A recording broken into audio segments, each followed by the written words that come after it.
या कि भैया गजब के कहानी सुनो हमसे, याद करियो, हंसते हंसते लोटपोट हो जियो, पूरी सुनियो मन लगाए के। हाँ, कमेंट की हो चाहे न की हो, लाइक की हो चाहे न की हो, शेयर की हो चाहे न की हो, लेकिन सुनो पूरी। एक बार एक पति पत्नी दो जने बैठ रहे, तो पति पूछिन पत्नी सनी कि जौन श्रीलंका में यहाँ, श्रीलंका के नक्शा में यहाँ यूँ शेर तलवार ले हाथे में, इसका का मतलब? तो पत्नी कहे हम तो जानित नहीं, तुम बताओ। यह बात शिवम वाजपेयी से संबंधित नहीं। तो वो कहें तुम बताओ। तो पत्नी कहे कि हम नहीं जानी थे, तुम्हें बताओ। तो वो बताओ जब शुरू कहिन, आदमी कहाँ पकवा कैसे जाते वो सुनो।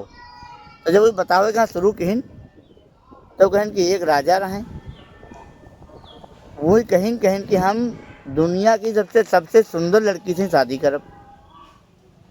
तो इसी वजह के उनकी प्रजा इकट्ठा भे, उनके राज दरबारी इकट्ठा भे, और कहन कि महाराज तुमका सबसे सुंदर लड़की लाख हम दे आप। वो सब भैया ढूंढे लाग।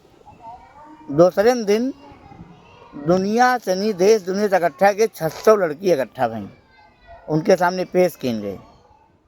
अब लेकिन राजा कहाँ शादी आके लड़की से करे रहा है, तो 600 तो कह नहीं सकत रहा। तो वो एक उपाय लगाइन और सब लड़किन के हाथ में एक एक बीज दीन, और कहन कि यू बीज अपने घर में बोई हो, और एक हफ्ता में जीके हुआ गमला तैयार हो जाई, हम मुझसे शादी करब।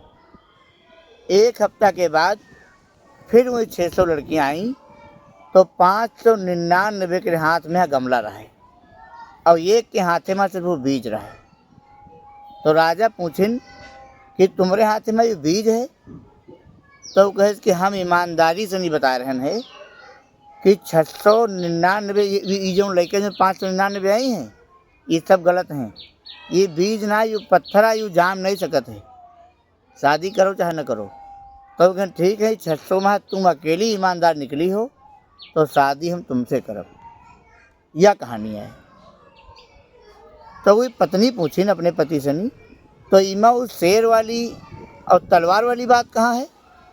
तो पति के नीचे बारे में जानकारी हमहूँ कहा नहीं, समझ गए? यू को अंते पता लगाओ। तो भैया हंसो खूब, के कमेंट करके बताओ का सही ला का।